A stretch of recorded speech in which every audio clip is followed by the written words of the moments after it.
Tu veux passer de 20 à 10% de body fat sans perdre de muscle. Dans cette vidéo, je te présente le plan exact pour réussir ça. Beaucoup trop de pratiquants, toi y compris, pensent qu'il faut perdre lentement pour garder sa masse musculaire.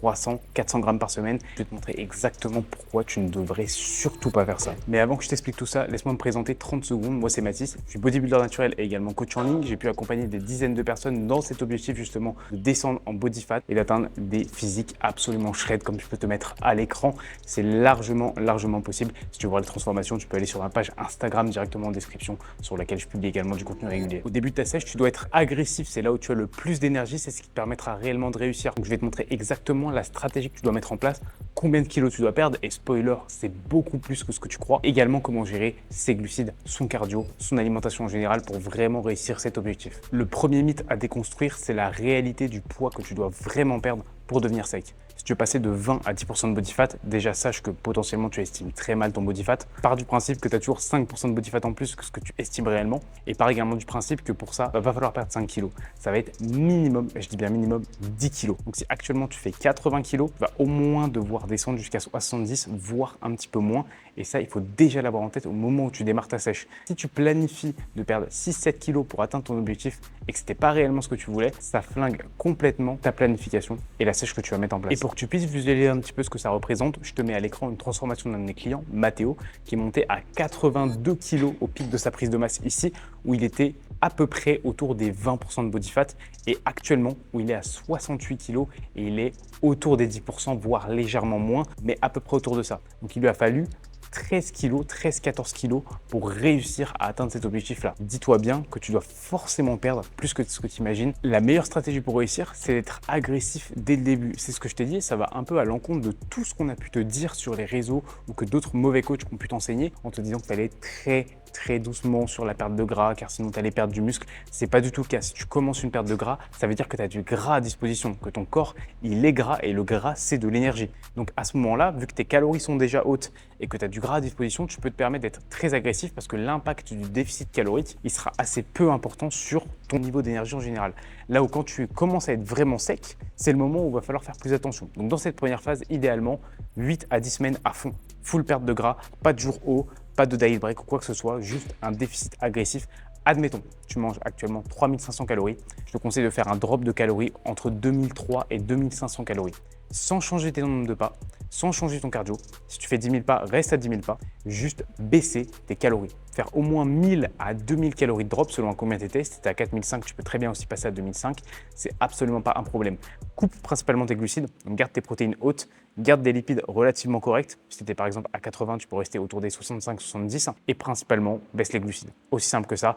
Tu peux les supprimer sur tous les repas qui ne sont pas autour de l'entraînement. Par exemple, le matin et le midi, si tu t'entraînes en fin de journée, et garder un bon pré-training et un bon post-training. Placer tous tes glucides à ce moment-là pour garder de bonnes séances, de bonnes perfs, de la masse musculaire et avec les protéines, garder ton muscle également. Après cette première grosse phase de perte de gras où tu as potentiellement perdu au moins 5 à 8 kg selon la vitesse à laquelle tu as perdu, moi je te conseille de perdre environ 700 grammes à 1 kg par semaine selon le poids que tu as à perdre en quantité, la fatigue va forcément monter. Voilà, un déficit agressif sur plusieurs semaines, pas mal de poids de perdu, tu vas commencer à entrer dans une phase où les performances, l'énergie, la faim vont être un peu plus compliquées. C'est le moment intelligent pour placer un premier diet break. Qu'est-ce qu'un diet break ? Un diet break, c'est une phase de 2-3 jours, voire d'une semaine, où tu vas remonter tes calories, proche de la maintenance, voire légèrement au-dessus, pour t'assurer tout simplement de récupérer, de diminuer la fatigue, de remplir les stocks de glycogène, de retrouver de bonnes performances à la salle en général, mais également de te reposer mentalement, parce qu'un déficit, c'est fatigant à la fois physiquement et à la fois mentalement. Cette phase-là, elle va permettre aussi de relancer ta motivation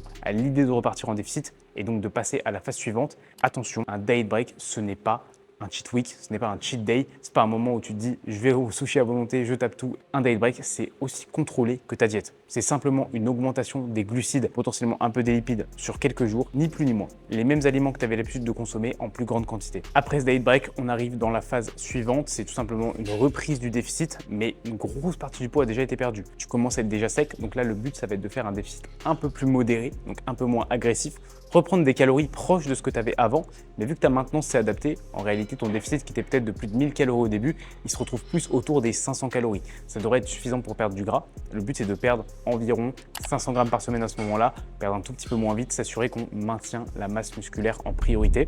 À ce moment-là, ça va devenir plus challengeant, plus mental, parce que la fatigue va forcément s'installer, même avec le diet break qui a été mis en place. Donc, je te conseille évidemment d'organiser tes journées au mieux, de bien placer tes glucides toujours autour de l'entraînement et autour de ton sommeil pour t'assurer également de bien dormir et aussi savoir tout simplement gérer tes repas libres. Ça, c'est un sujet qui est très important et c'est ce que j'apprends également aux élèves de mon accompagnement avec notamment des vidéos dédiées pour ça ou des conseils que je donne sur tous mes bilans. C'est extrêmement important et si tu veux plus d'informations d'ailleurs sur mon coaching, les liens sont en description. 2 points qui sont essentiels pour réussir cette phase. Là, je t'ai donné la timeline.